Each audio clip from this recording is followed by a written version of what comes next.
For to us a child is born, to us a son is given, and the government will be on his shoulders.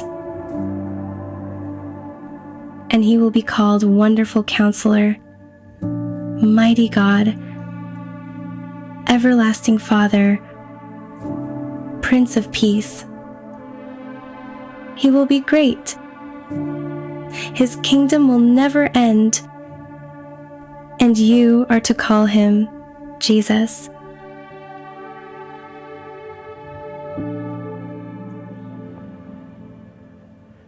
Well, that's where we're going this Christmas season. Advent starts today, and we're going to get ourselves ready, right? And I think it helps us in so many ways if we just concentrate. It's not a complicated story, is it?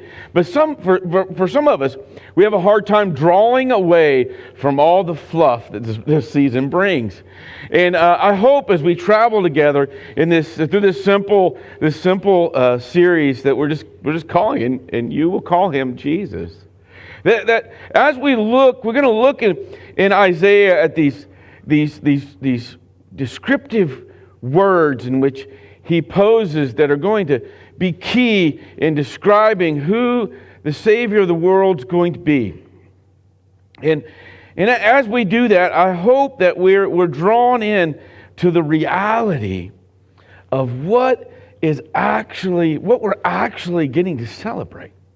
You know, many of us, it's hard for us not to think of this season as like, okay, well, Jesus, he was born, right? And he came into existence. But that's not true. The Bible is very clear that Jesus always was. We'll talk about that extensively next week. But this idea that Jesus, the Father, Son, and the Holy Spirit, Jesus was always there. But the reality of him coming in the flesh, in this prophecy that's spoken 700 years before it happens. And Isaiah, he'll be born of a virgin. And these are the words in Isaiah chapter 9, verse 6. These are the words that he uses to describe us. For unto us a child is born, for us a son is given. The government will rest on his shoulders, and he will be called Wonderful Counselor, Mighty God, Everlasting Father, and Prince of Peace. So those first two words there, Wonderful Counselor. I would agree with all the commentators that have written about those particular sets of words. They said they missed a comma. There should be a comma in between wonderful and counselor.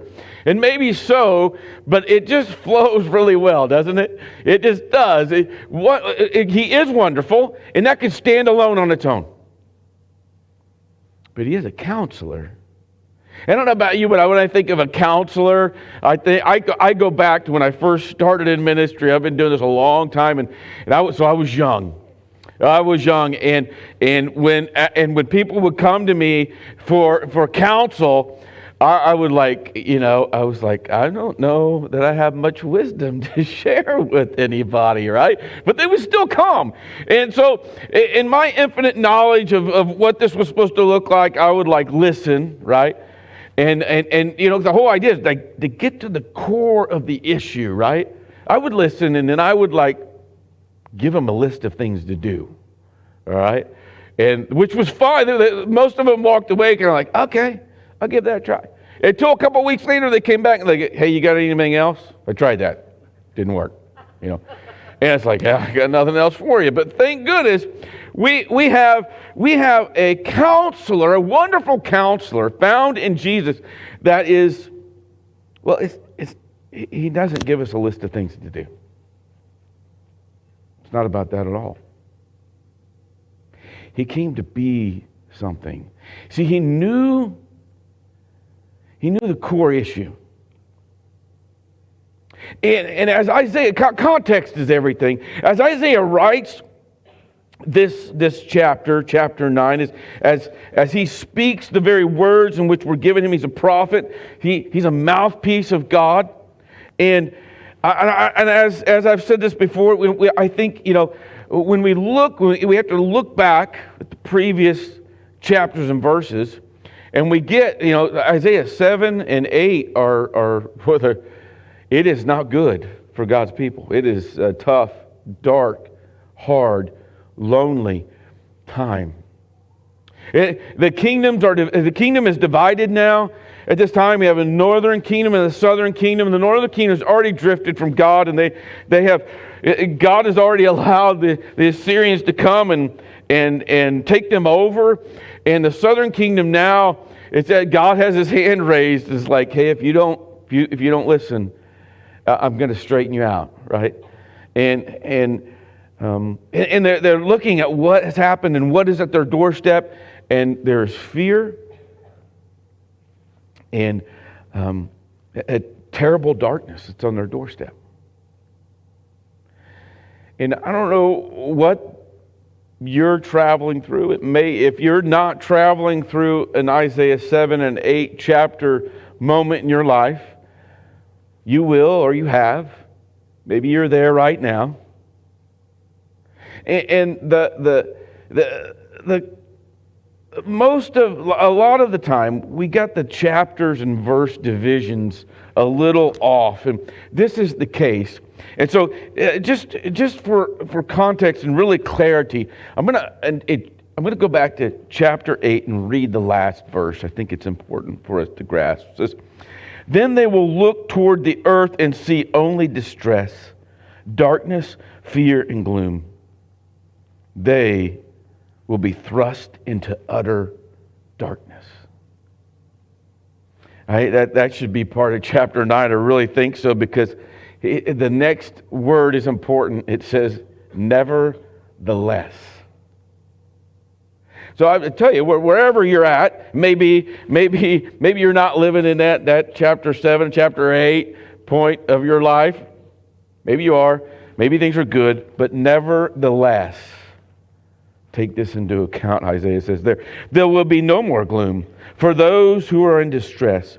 In the past, He humbled the land of Zerubbabel and the land of Naphtali, but in the future, He will honor Galilee of all the nations by the way of the sea and beyond the Jordan.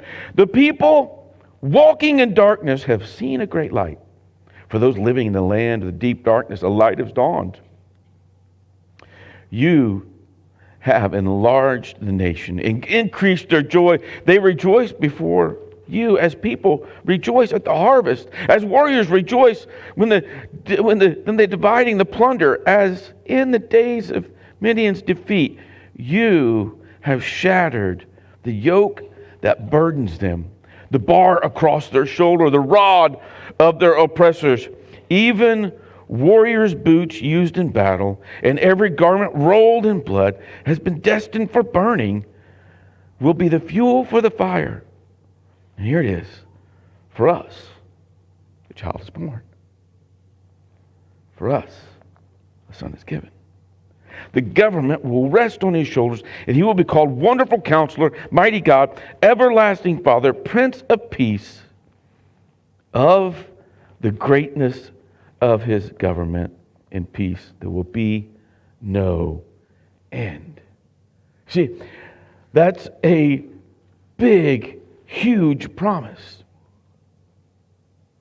And as Jesus comes on the scene, as the prophet has described, that all that is in front of them will be dispelled with the light of the one that's to come. And it's often confusing for us, and it's a mystery when we think of this Jesus as a wonderful counselor. Because, well, we live in a world that really wants to counsel us. We really do. We live in a world that pretends to have wisdom. We listen to thousands of voices, and it can be quite chaotic and confusing. What is it that it's all about? What is it that we can really rely on? What is the truth that cuts through all the confusion?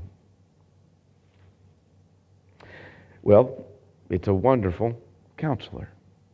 I can think of no better picture of Jesus living this out in his ministry than in John chapter 4. John chapter 4, we're going to pick up in verse 5. Jesus finds himself in a pretty strange area to be a Jew. It says, he came down from the town of Samaria called Sychar, near the plot where Jacob had given his sons Joseph. Joseph's well was there, and Jesus, tired as from his journey, sat down by the well, and it was about noon, when a Samaritan woman came to draw water. Jesus said to her, "Will you give me a drink?" The disciples had gone on to town to buy food. The Samaritan woman said to him, "You are a Jew. I'm a Samaritan woman. How can you ask me for a drink?" For Jews did not associate with Samaritans. Jesus answered her, "If you knew the gift of God and who it is that asked you for a drink, you would have asked him, and he would have given you living water." Jesus enters into a counseling session with this lady. He does this by something as so simple as just water. But let me remind you, as water seems so simple for you and me today, for this time in this culture, and really for the rest of the world that we sit in today, water is not so simple.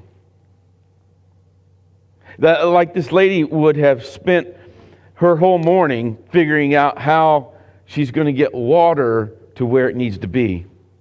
To whereas you and I, we just go to the faucet. And if it's working right, it all just is a simple twist, right? For the rest of the world, most of the world, getting water is a big, huge part of the day. It's life.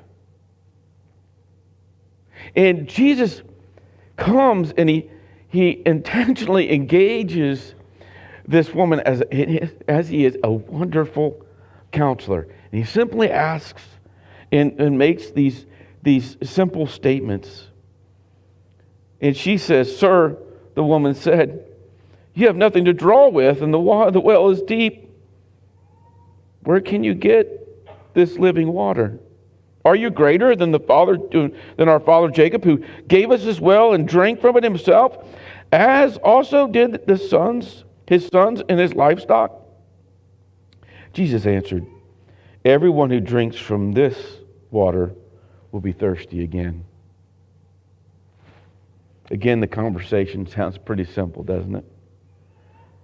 But listen, he goes on, "Whomever drinks the water I give them will never thirst. Indeed, the water I give them will become in them a spring of water welling up to eternal life."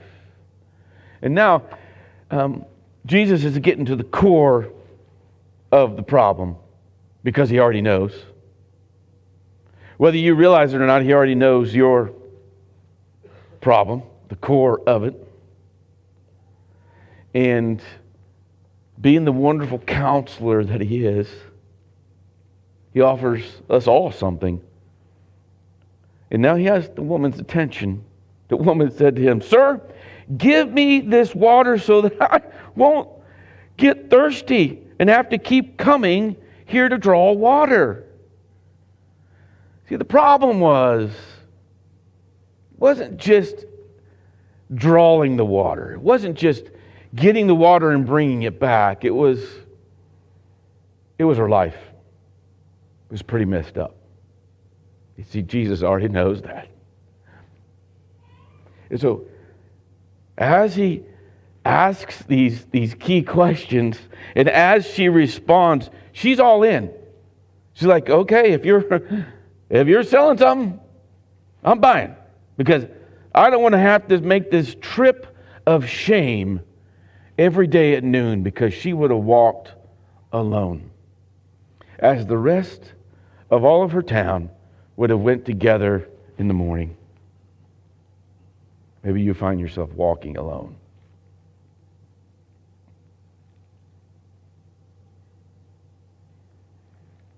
He told her, "Go call your husband and come back." "I have no husband," she replied. Jesus said to her, "You're right when you say you have no husband. The fact is that you have had 5 husbands, and the man you have now is not your husband. What you have said is quite true." He gets the core of her problem, and this would have been shocking for her, right? Because her next statement is like, "I see that you're a prophet. You know things that you shouldn't know." And let me just tell you, He's a wonderful counselor. He already knows. He already knows.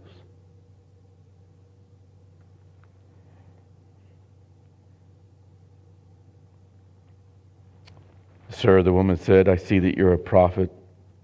And then it's funny, she deflects. Our ancestors worshipped on this mountain, but the Jews claimed that the place where we must worship is in Jerusalem. She's like, let's talk about something else, right? And as a Jew, that any Jew would have taken the bait and ran with it, but Jesus keeps on task. He's a wonderful counselor. He already knew her problem, just like He already knows yours. He knows mine. And this is what's so beautiful about these two words together, is that a counselor isn't just somebody that, gives you a list of things to accomplish, but they actually cultivate a relationship and they walk with you through it.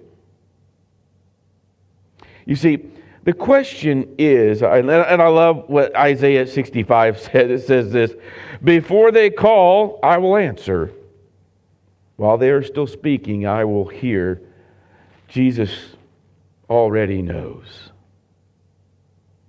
your Isaiah 7 and 8 moments.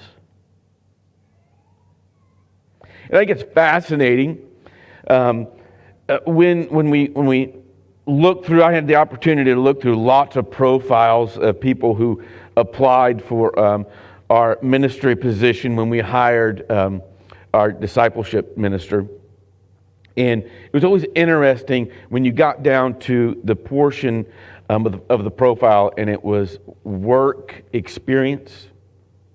It was always interesting on how that was written. It was even before they actually told you their task.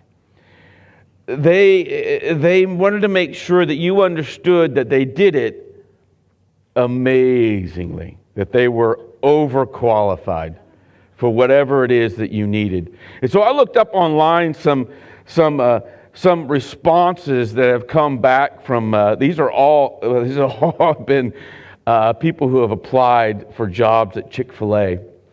I want to read you a couple of them because I think it's interesting. Because the question is Jesus really qualified for this position? Is He? Listen to this. In their work experience, they write this: "I was the lead visionary for managing and implementation of care and concern over the well-being of multiple clients." Sounds important, doesn't it? You get down to the tasks that they actually were doing. Do you know what they did? They were a babysitter. Yeah, I wish I was important, right? But they were like, it sounds like maybe you took that to the next level, right? This next one is equally, it's like, "I started a business supplying customers and dependents with a rigorous training regimen that aided their overall health and satisfaction." Okay. You look down further at what their task that they were actually accomplishing, they were walking dogs. Okay? And so we quickly, whenever we read this stuff, right, we quickly want to go, okay, that sounds good, but what did they actually do? Right? The same thing when we read these words, wonderful counselor. Oh, he's qualified. Beyond our wildest imaginations. Not only did he fulfill in every way the prophecies that Isaiah wrote more than 700 years before, but everything that had been prophesied, he fulfilled. The fulfillment that we wait on is his return. And he will not return as a baby next time. So, what makes him qualified? He said the government will rest on his shoulders. We need some help with that, don't we? Wherever you sit and look at it. Right? What is being communicated to us very clearly is Isaiah qualified? Because that's really what it boils down to, especially when you seek counsel from someone. What does this person really have to offer to us? And I would say this to you, that Jesus is more than qualified, well, because he lived it out perfectly for you and me. That he came and he was born of a virgin, that he grew up in wisdom and stature, and God himself spoke these words audibly over him as he's here. And as we're in the middle of whatever it is that we consider our darkest moments, we may even consider wrongly like God is trying to punish us. He's not. But our decisions do have consequences, don't they? You see, he's qualified because, well, in all humanity, there's only one that stands in the gap that can be the mediator between you and God. We needed that because Jesus knew the problem. The problem was sin, wasn't it? It created a chasm between us and God that, well, no one could fulfill but God himself. And this is why he came. This is why it's so wonderful. I'm going to ask the band to make their way up. I love the Hebrew puts it like this in chapter 4. It says, therefore, since we have a great high priest who has ascended into heaven, Jesus, the Son of God, let us hold firmly to the faith we profess. This faith that we profess is something that no other religion in the world can say, that we have a God who came in flesh to live the perfect life in order to die in your stead. He goes on to say, and he's the mediator. He's the one he's the go-between. No longer do we go to anyone else but Jesus. For we do not have a high priest who is unable to empathize with our weaknesses. But we have one who has been tempted in every way, just as we are. And yet, he did not sin. Is he qualified? Yeah, he's overqualified. He is. In every way. What about you? Will you step into this season and look past all the other junk and be able to see a wonderful counselor in it? The word counselor really doesn't hold the kind of the weight that we think it does today. It really just means, it's almost a political term, and it means that the person that's going to carry out the plan. The plan. He was the only one that could do that. And so maybe today you're sitting there thinking that you're all alone. You're not, in reality. Maybe it's a dark time. Maybe it's not. Maybe it's full of joy. Wherever you sit, it doesn't change what he looks like. He's still a wonderful counselor. And so let's just sing about that. We're going to stand and sing this together.